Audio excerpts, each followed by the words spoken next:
My favorite things about visiting Kenya as an American. First off, probably like my all-time favorite is the food. It's so freaking tasty. The tea, it's a 15 out of 10. It doesn't compare to anything here in America. There's this thing called chapati, and I literally will eat like 15 a day. One year I went home, and I think I brought home like 30 of them, and I froze them because I was just like, I need these in my life for as long as I can. The beans,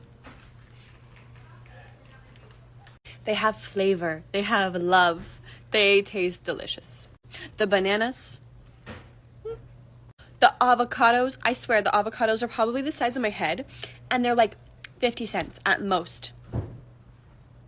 Skumawiki, it's like collard greens, maybe you could say here. It's like shaved collard greens or like shaved kales. So freaking good. The cabbage, so good. Okay, not only the food is amazing, but like their nightlife, I've never seen anything like it. I've traveled all over Europe. I've gone to Australia. I've gone most places in America, and literally nothing compares to their nightlife. It's fun. Everybody dances. It's just a good time. People aren't just standing around doing nothing. I will say, though, the one thing I don't like is the traffic and trying to cross streets because it's terrifying. I've always had that adventurous spirit, especially when I joined the military, got to go to different countries and so. So me taking the opportunities to venture out to other places, that's what allowed me to make a home away from home. And Kenya is my new home. When I first came here, I felt like I was part of a family that I knew nothing about. And they welcomed me in, and that's what got me to be extremely comfortable when it came to the atmosphere here. There's 15 families that have come so far. We have about 5 more on the calendar that's coming in the next 90 days. We have people that have booked for 2026 with no date. They just know they're leaving. So I picked Kenya because I feel the safest here. People look similar to me, or you could say they look like me. It's not like going to Europe or going to some Latin American countries where there aren't that many black people. And it feels like I'm at home, like I fit in here. For me, it's a movement. It's people deciding to make a choice for themselves. They're not being forced. Their shackles are being broken. Chains are being thrown away, like mentally. When they say they're coming. I am a U.S. citizen, and I'm also a Kenyan citizen, and I've lived here in Kenya now for 3 years, and I've observed some interesting things in that time. Now, before I get into this, I'll just say that I know there's so many layers to this. There's a lot of nuance, and I am not generalizing. I'm just speaking from my observations. So one thing I've noticed is that a lot of Kenyans are in a hurry to leave Kenya and to go somewhere outside, like the US or UK or somewhere else, because they believe that it will bring a lot of opportunity and give them a chance to build wealth. And again, nothing wrong with that. That could be very true for many people. Everyone has their own path. Again, this is just an observation because I've had a lot of conversations with Kenyans, whether through messaging or even people that just talking face to face. They want to know how they can go to the US because that's where the wealth is. Which leads me to my second observation, which is that a lot of Kenyans don't understand how wealthy they are. Kenyans own land. They own property. Many Kenyans own land and own property, and they build on that land, and they pass down that land, and they own that land free and clear. It's not on loan. It's not on mortgage. There's no debt. They've built their house debt-free. And in the US, that is just not the case. I decided to do a little bit of researching on this because I wanted to see if my observations were actually backed up with facts. As one does, I started having a conversation with ChatGPT, and I wrote down this particular part because I wanted to read it word for word. I'll probably put the screenshot here too. So with the home ownership rates in Kenya, 61% of people overall own their homes, with 86% of those being in rural areas, and that's mostly debt-free. And then in the US, 65% overall, but most homes are mortgaged, meaning people are still paying for them and don't own them outright. And this part says, while income levels and infrastructure in the US are more developed, Kenyans, especially in rural areas, often have more stable asset-based wealth, which is harder to quantify but extremely valuable. Now, again, I know there's a lot of layers to this, and a lot of it just is going to come down to my personal experience. And I know I'm going to give you my 3 reasons why I feel like Kenya is the perfect country for African Americans. Reason number 1 is you experience no culture shock. Like, since I've been here, and I've been here over a month now, I have not experienced culture shock. I feel like, especially in Nairobi, everybody's up on everything. All the trends, all the slang.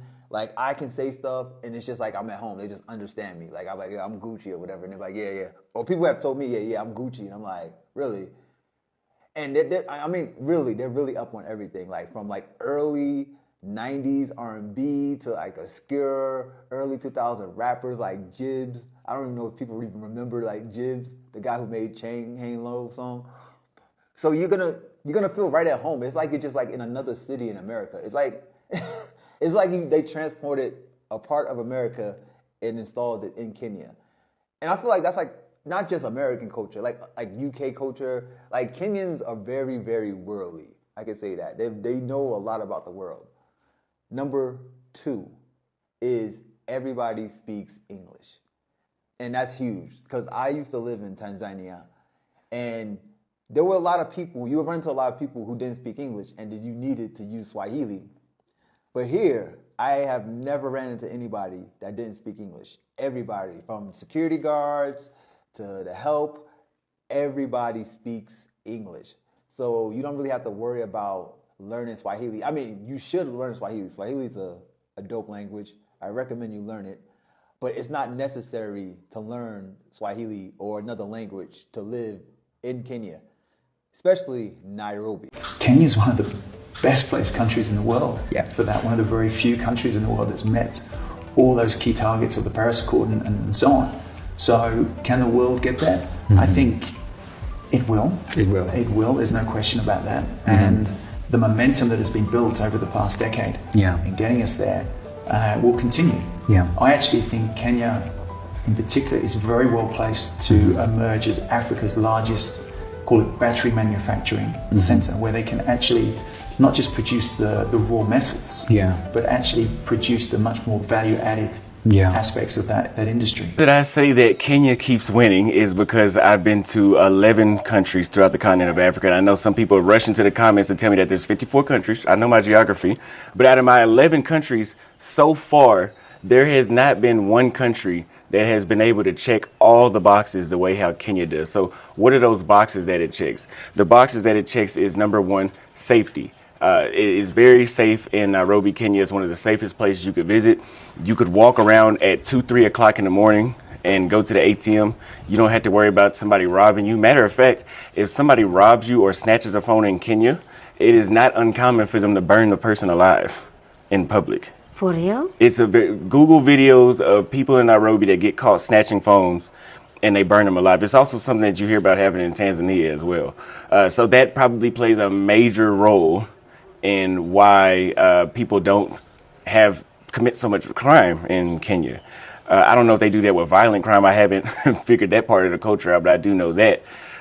Now, with that being said, somebody would hear that and they would think, oh, well, there must be a lot of fighting in Kenya. There must be a lot of murders. No, if those people are ruthless enough to burn somebody alive for stealing the phone. Ironically, no. There's not a lot of fights.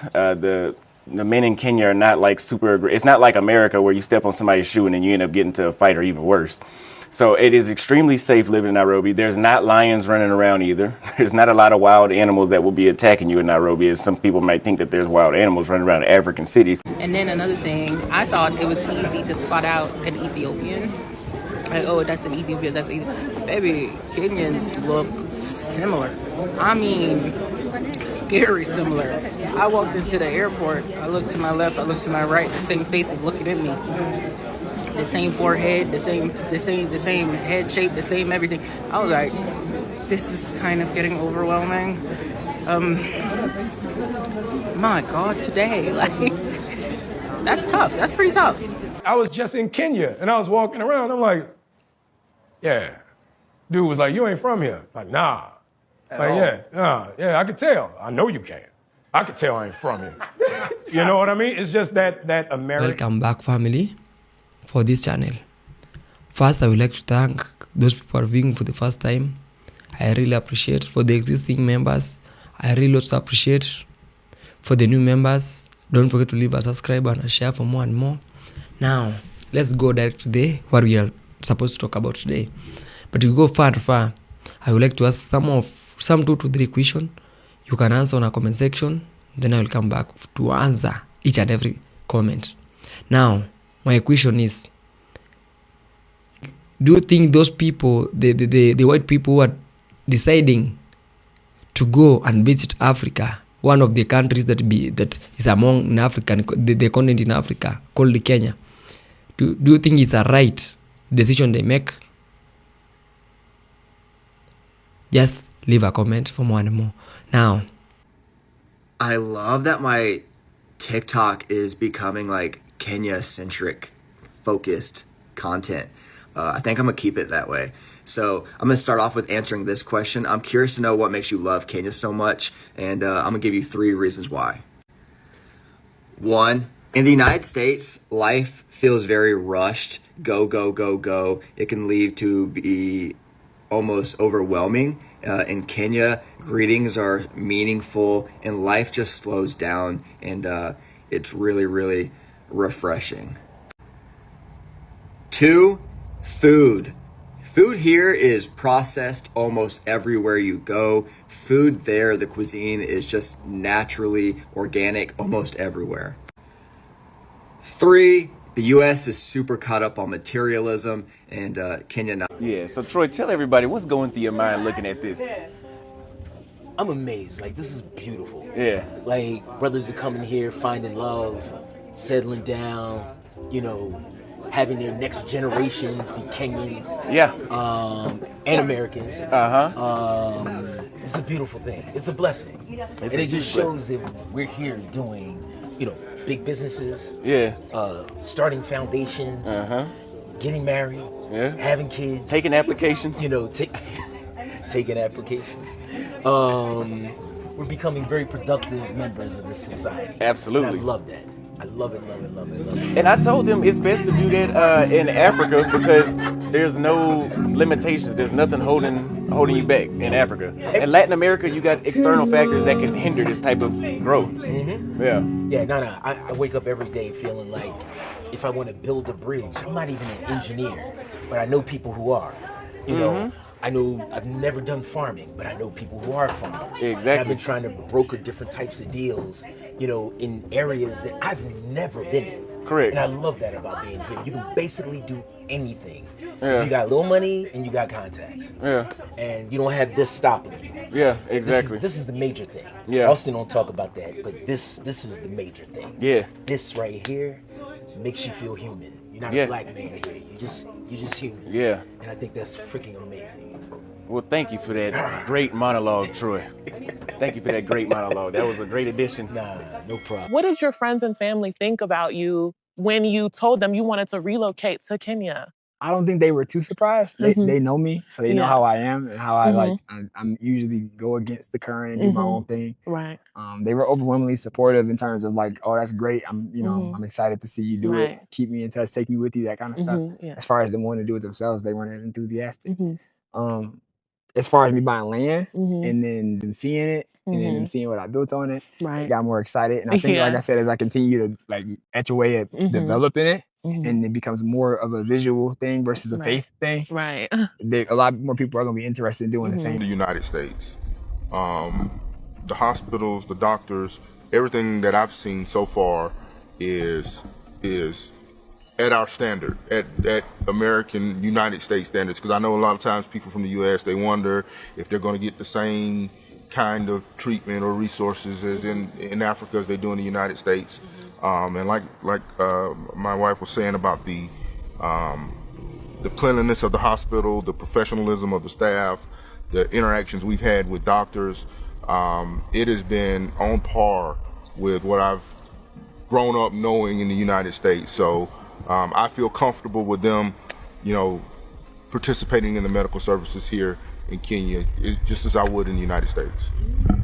Also, thank you so much for that recommendation. Only one country on earth One country on earth, I'm telling you, one country on earth has understood how to stay with Wazungu. Wazungu means white people. Only one country has understood how to live with them, or how to welcome them, or how to deal with them, and how to be natural around them. Okay? And this country, you know, the Wazungus know, the white people know. That's why they are flocking there to leave their dollars, to leave their euros, to leave everything. This country has confused Wazungus. Okay? They are having fun. When they go there, they enjoy the villages, they enjoy the city, they enjoy everything. They enjoy the parks, they enjoy the animals. This particular country, you know, without due, okay, without further due, it's Kenya. What have you done to white people, Kenyans? The whole world, okay, especially Now we have seen most of the people after the visit of Aisha Speed. Some of the white people, they are very, very proud. They want to visit Kenya. They want to start a life in Kenya. They want to start at least a new life in one of the countries that belong to the continent of Africa. They have decided to visit Kenya. Some of them, they have started life in Kenya because there's many things that makes those people to at least admire the country of Kenya. One of the things is that when you find most of the in Kenya, they have some tribes. Most of the tribes, they preserve their culture. Some of them, let me say a tribe like Maasai, they have been preserving their culture for a long time, and they are still preserving it. Another thing is that you find in Africa, in Kenya, they are welcoming, and most of the people in Kenya, they know how to speak in English. They know how to talk in English. So most of them, they are welcoming. You find in Kenya, there is good infrastructure. So if somebody visit Kenya and start his or her own business, there is a good road for transport of his or her goods and services from one place to another. That's one of the main things that at least makes the people desire to visit Kenya most. Kenya have good internet, improved technology. There is many things. Okay, there is something here I want to talk about also. You find the amount you get, you pay your rent in USA. That amount if you try to visit Kenya or one of the continent or one of the countries in Africa, this money is enough to buy a land or at least a house. So the life in Kenya is at least affordable. That's why most of the people, they are preferring to visit Kenya and to start life in Kenya. Kenya they have at least a park. They have a city called Nairobi, well-developed city called Nairobi. They have many things in Kenya. That's why most of the people, they are at least preferring to visit Kenya and have to start a life in Kenya, because the life in Kenya is most affordable. In short, the life you want to stay, you can find it in Kenya. And we have talked about most of the African countries, especially, let me say most, they know how to speak in English. So they know how to welcome you. They know how they are associated with those people who don't understand their tribes. Welcome to Kenya. Welcome to Africa. This is African Arrow, the voice of the world. Don't forget to support this channel by giving a subscribe and a comment for more and more. I really appreciate those people who are keeping on supporting me. Those new viewers, I really appreciate if you leave a subscribe for more and more. Peace out. Welcome to Africa.